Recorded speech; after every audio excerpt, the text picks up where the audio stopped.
Opposition का मार्च है।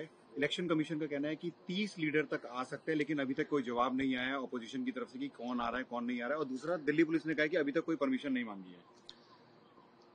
दिल्ली की सड़कों पर घूमने के लिए संसद सदस्यों को परमिशन की कोई आवश्यकता नहीं। आवश्यकता है क्या? अगर संसद सदस्यों के घूमने से खतरा है तो फिर सब व्यवस्था ही बेकार है। और इलेक्शन कमीशन ने तो सुप्रीम कोर्ट में कहा है कि किसी का नाम काट दिया जाए, उसकी वजह बताना जरूरी नहीं, उसकी सूचना देनी जरूरी नहीं, उसकी सूची बताना जरूरी नहीं। अगर आपका नाम काट दिया जाए तो आपको पता ही नहीं चलेगा कि आपका नाम काट दिया गया।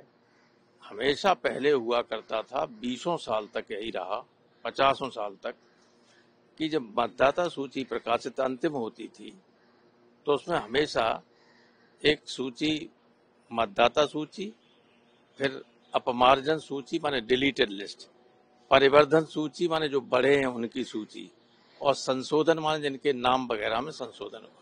इतनी सारी सूचनाएं होती थी, इनको क्या दिक्कत है?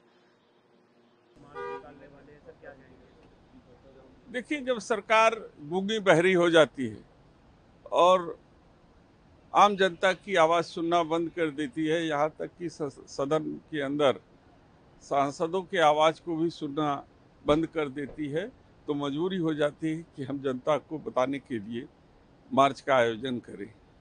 हम मार्च करेंगे और जाकर के इलेक्शन कमीशन से बताएंगे कि आप किसी पार्टी पक्ष में न रहें,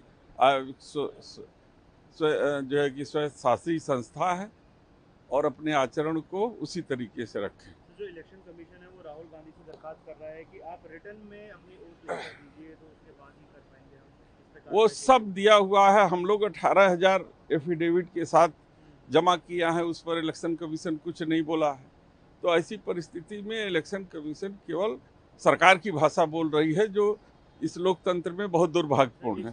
बिहार को लेकर जो ड्राफ्ट मांगा जा रहा है इलेक्शन कमीशन से, तो उस पे इलेक्शन कमीशन ने सुप्रीम कोर्ट में कहा है कि हम बाध्य नहीं है, कोई भी कानून हमें बाध्य नहीं करता कि हम उन लोगों के नाम बताएं जिनका नाम काटा गया है। देखिए, कानून बनाना और कानून बदलना और कानून की ताकत देना सदन का काम है, और सदन की मर्यादा यदि इलेक्शन कमीशन नहीं रखेगी तो हमें कानून बदलना भी आता है, कानून बनाना भी आता है।